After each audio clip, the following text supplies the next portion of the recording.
ગુજરાતી રૂઢિપ્રયોગ મન ઢીલું પડવું.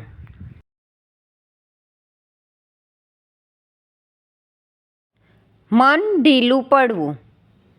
અર્થ મનથી નિર્બળ થઈ જવું. વાક્ય: પિતાના અવસાન પછી અજયનું મન ઢીલું પડી ગયું.